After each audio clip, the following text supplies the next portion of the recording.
Friends, मैं अंकिता स्वागत करती हूँ आपका वर्ल्ड ऑफ फिजिक्स में। आज का हमारा टॉपिक है nuclear fission and its applications. Okay, so in the last lecture we have seen nuclear physics and there हमने स्टडी किया था nuclear fission and nuclear fusion लेके, राइट। तो यहाँ पे हम न्यूक्लियर फिजन और उसकी कुछ एप्लीकेशंस देखेंगे। ओके, तो एप्लीकेशंस देखने से पहले हम फिजन जो है उसको अच्छे से समझ लेते हैं। Okay, what is nuclear? Nuclear is nothing but it is a part of the nuclei.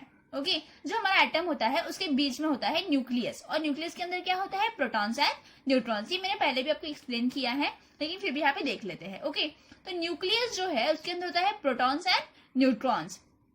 तो ये क्या हो गया? हमारा न्यूक्लियस हो गया। And what is fission? Fission is nothing but it is a division और ब्रेकडाउन। तो न्यूक्लियाई का अगर ब्रेकडाउन हो रहा है तो उस प्रोसेस, ये जो प्रोसेस होती है ब्रेकडाउन की या फिर डिवीजन की, किसकी? न्यूक्लियाई की, उसको हम कहते हैं न्यूक्लियर फिजन। देखो, अब ये जो न्यूक्लियाई है जिसके अंदर बहुत सारे प्रोटॉन्स और न्यूट्रॉन्स है, जब ये न्यूक्लियाई ब्रेकडाउन हो जाता है because of some reason into two smaller nuclei, छोटे छोटे न्यूक्लियाई में हो जाता है, जिसका मास जो होता है वो ऑलमोस्ट सेम होता है, not exactly but almost same होता है। ये जो प्रोसेस है, इस प्रोसेस को हम कहते हैं न्यूक्लियर फिजन रिएक्शन।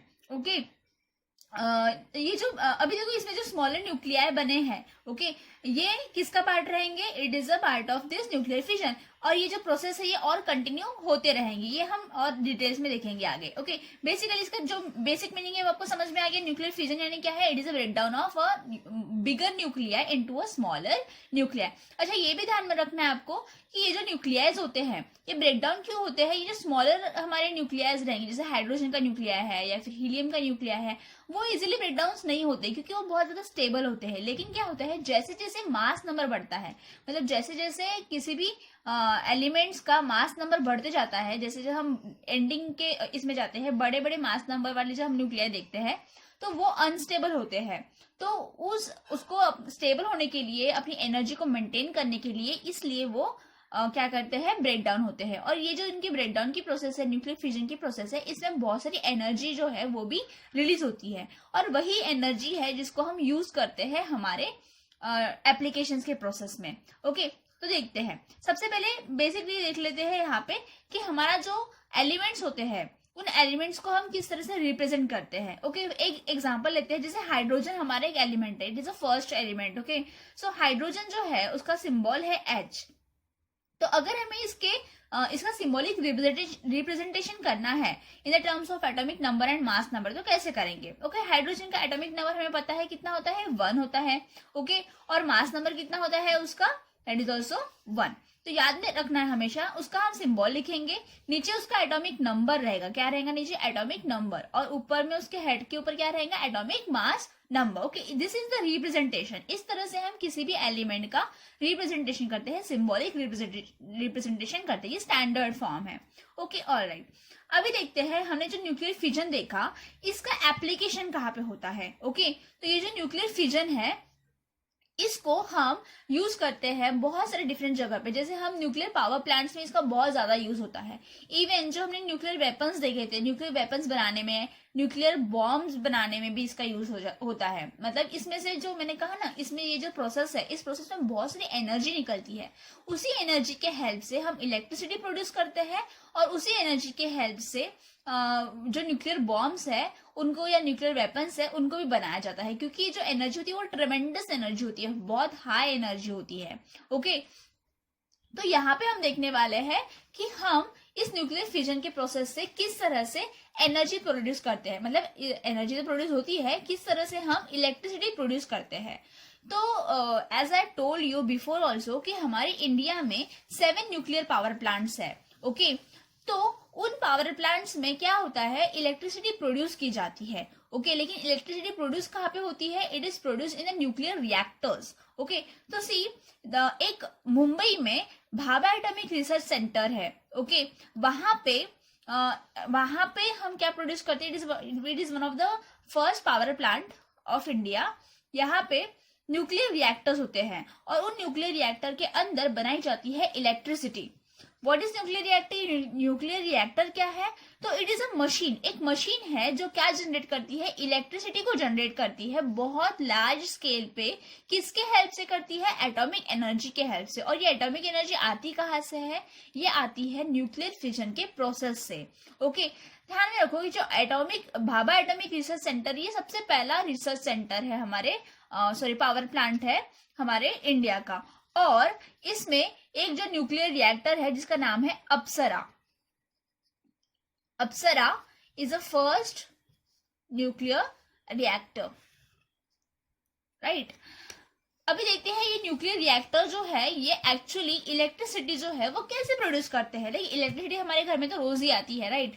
उसमें से बहुत सारी जो इलेक्ट्रिसिटी है वो कोल से हम प्रोड्यूस करते हैं। लेकिन जो कोल है वो क्या है? नॉन रिन्यूएबल रिसोर्स है। मतलब एक बार वो कोल अगर डिस्ट्रॉय हो जाएगा तो उसको प्रोड्यूस करना बहुत मुश्किल है। ओके, और कोल से जब वो कोल बर्न होता है तो उसमें बहुत सारा कार्बन डाइऑक्साइड और बहुत सारे डिफरेंट जो गैसेस है वो भी रिलीज होते हैं, जो कि हमारे एनवायरमेंट के लिए भी बहुत ज्यादा हार्मफुल है। इसीलिए ये जो न्यूक्लियर रिएक्टर्स है इसके थ्रू जो एनर्जी निकलती है, एटॉमिक एनर्जी, उसके हेल्प से हम क्या करते हैं? इलेक्ट्रिसिटी को प्रोड्यूस करते हैं। नाउ लेट्स सी कि न्यूक्लियर रिएक्टर एक्चुअल में वर्क कैसे करता है और इसके अंदर हम ऐसा कौन सा फ्यूल यूज करते हैं जिसके हेल्प से हमें इलेक्ट्रिसिटी मिलती है।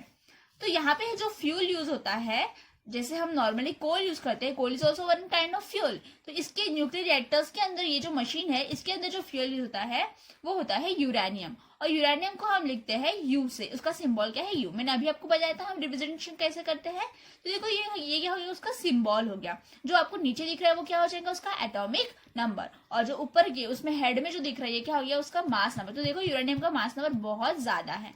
तो मैंने क्या कहा था? जितना ज्यादा मास नंबर रहेगा उतना जो है वो अनस्टेबल रहेगा। अभी ये स्टेबल है लेकिन इसको थोड़ा सा भी अगर इनिशिएट हम करेंगे तो वो अनस्टेबल हो जाएगा, राइट। तो होता क्या है? ये जो यूरेनियम है, देखो यहाँ पे स्ट्रक्चर निकाला है मैंने यूरेनियम का। This is uranium, that is U-235। Okay, इसका मास नंबर क्या है? 235। अब क्या होता है जब एक छोटा सा न्यूट्रॉन, ओके, न्यूट्रॉन कहाँ होता है? बताया था मैंने, न्यूट्रॉन कहाँ पे होता है? न्यूक्लियस के अंदर। तो जब एक छोटा सा न्यूट्रॉन अगर हम इसके ऊपर बम्बार्ड करते हैं, मतलब इसके ऊपर अगर एक न्यूट्रॉन जाके टकरा जाता है तो क्या होगा कि अभी देखो पहले कितना था? 235 मास। एटम का पूरा मास कहाँ पे कॉन्सेंट्रेट होता है? In the nucleus. तो न्यूक्लियस के अंदर जितना भी एटम का मास है वो कहाँ पे है? न्यूक्लियस के अंदर।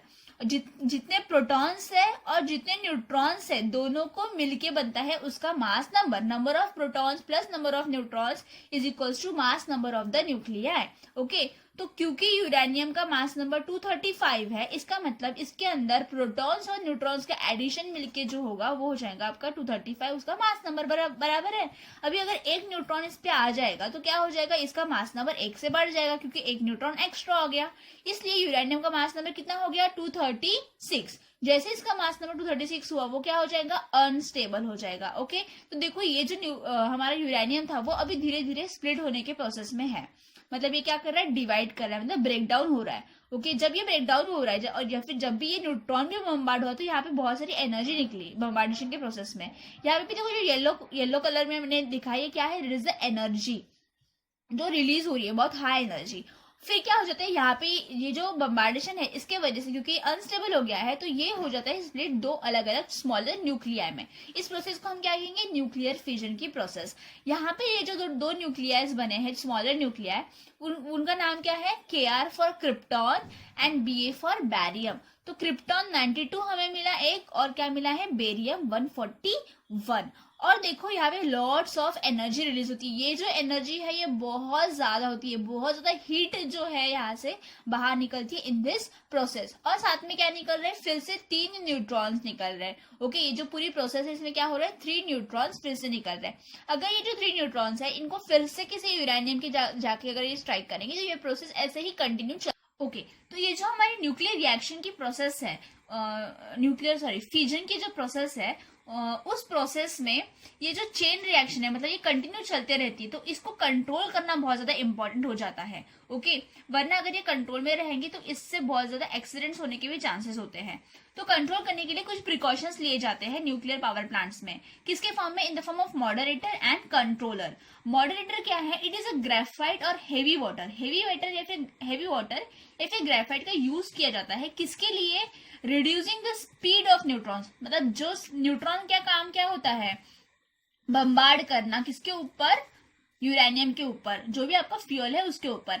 तो ये जो स्पीड है, न्यूट्रॉन की जो स्पीड है उसको रिड्यूस करने, जितना स्पीड उसकी रिड्यूस होगी उतना जो प्रोसेस है वो स्लो हो जाएंगी। ओके, ये किसका काम होता है, मॉडरेटर का काम होता है। फिर कंट्रोलर का काम क्या होता है, कंट्रोलर क्या करता है, reduce the number of neutrons. देखो मैंने क्या कहा था, प्रोसेस में हमने देखा था कि एक न्यूट्रॉन आके बम्बार्ड हुआ, लेकिन बाद में निकले कितने, 3 न्यूट्रॉन्स निकले। और अगर ये प्रोसेस ऐसे ही कंटिन्यू चलते रहेंगे तो क्या हो जाएगा, बहुत ज्यादा न्यूट्रॉन्स बढ़ते रहेंगे, और जितने ज्यादा न्यूट्रॉन्स बढ़ेंगे उतने ज्यादा प्रोसेस कंटिन्यू चलते रहेंगे, राइट। जो 3 न्यूट्रॉन्स है वो फिर से 3 अलग यूरेनियम पे जाके ये होंगे, तो ये चेन रिएक्शन मतलब बहुत ज्यादा वास्ट होते जाएंगे, राइट, और एनर्जी बहुत ज्यादा रिलीज होती है। तो इसको कम करना बहुत इंपॉर्टेंट है। तो reduce the number of neutrons, neutrons के जो न्यूट्रॉन्स है निकल रहे हैं उनको रिड्यूस करना इंपॉर्टेंट है। किसके हेल्प से रिड्यूस करते हैं, by absorbing them by the rods of boron, boron cadmium, cadmium या बोरॉन के रॉड्स डाले जाते हैं, और ये जो बोरॉन और कैडमियम है ये क्या करते हैं, न्यूट्रॉन्स को एब्सॉर्ब कर लेते हैं। ओके, मतलब सॉरी, हाँ, एब्सॉर्ब कर लेते हैं, तो न्यूट्रॉन्स की जो संख्या है वो क्या हो जाती है, कम हो जाती है। तो these are the some precautions हमें लेने पड़ते हैं अगर हमें प्रोसेस को कम करना है।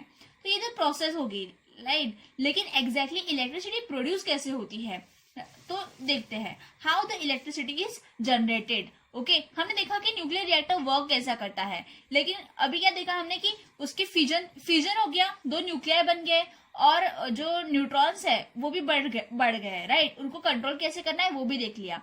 अभी देखो उसमें जो बहुत सारी एनर्जी निकल रही है, उस एनर्जी के हेल्प से हम इलेक्ट्रिसिटी को कैसे जनरेट करते हैं। तो देखो बहुत ज्यादा हीट निकल रही है, बहुत ज्यादा एनर्जी निकल रही है, उसमें से कहाँ से निकल रही है, हमारी जो फ्यूजन की प्रोसेस हो रही है उसमें से। तो ये जो हीट है, इस हीट को कंट्रोल करने के लिए यहाँ पे डाला जाता है वाटर कूलेंट। ओके, जो हीट प्रोड्यूस हो रही है फ्यूजन के प्रोसेस में, इसके ऊपर डाला जाता है वाटर। ये जो वाटर है, क्योंकि हीट है, हीट के ऊपर वाटर डालेंगे तो क्या हो जाएगा, जो वाटर है, जो ठंडा पानी है, वो वाटर क्या हो जाएगा, it converted into a steam. Water gets convert, क्या हो जाएगा, वो स्टीम में कन्वर्ट हो जाएगा, राइट, बराबर, हीट मिलने के बाद। अभी ये जो स्टीम है, इस स्टीम के यूज से जो टर्बाइन्स होते हैं, उन टर्बाइन्स को मतलब घुमाया जाता है, टर्बाइन्स को रोटेट किया जाता है, ड्राइवन किया जाता है। और जैसे जैसे हमें पता है, जैसे टर्बाइन्स घूमते हैं वैसे ही क्या जनरेट होती है, वहां पे इलेक्ट्रिसिटी जनरेट होती है। ओके, तो टर्बाइन्स को लेकिन ड्राइव करने के लिए किसका हेल्प करते हैं, स्टीम के हेल्प से वो किया जाता है, with the help of the heat produced in the fusion reaction. तो इस तरह से फिर जनरेट होती है हमारी इलेक्ट्रिसिटी। देखो इसका इंपॉर्टेंस क्या है हमारे इसमें। Okay, what is the importance of nuclear fusion. Electricity कैसे जनरेट होती है वो तो देख लिया हमने, लेकिन क्यों, मतलब हम कोल यूज क्यों नहीं करते। न्यूक्लियर फ्यूजन की प्रोसेस का क्या इंपॉर्टेंस है as compare to that of the coal से प्रोड्यूस होने वाली इलेक्ट्रिसिटी। क्यों, क्योंकि ये जो न्यूक्लियर फ्यूजन की प्रोसेस है ये बहुत ज्यादा चीप है, it is a cheap form of energy. Okay, inexpensive है, इसमें ज्यादा खर्च नहीं आता। ओके, इसका एक कंट्रोवर्सी पॉइंट भी है कि जो न्यूक्लियर पावर प्लांट्स बनाने में, मतलब ये जो कंट्रोल करने में बहुत ज्यादा खर्च आता है, मतलब एक पावर प्लांट बनाने में आपको बहुत खर्च आएगा, लेकिन जो प्रोसेस है, एक बार न्यूक्लियर फ्यूजन की जो प्रोसेस है वो अपने आप होती है, it is a chain reaction, उसमें खर्च नहीं आता ज्यादा, तो it is inexpensive in that form. Okay, अगर हम इसको लार्ज क्वांटिटी में प्रोड्यूस करेंगे तो it will be very cheap then the electricity जो हम अभी कोयले से बनाते हैं।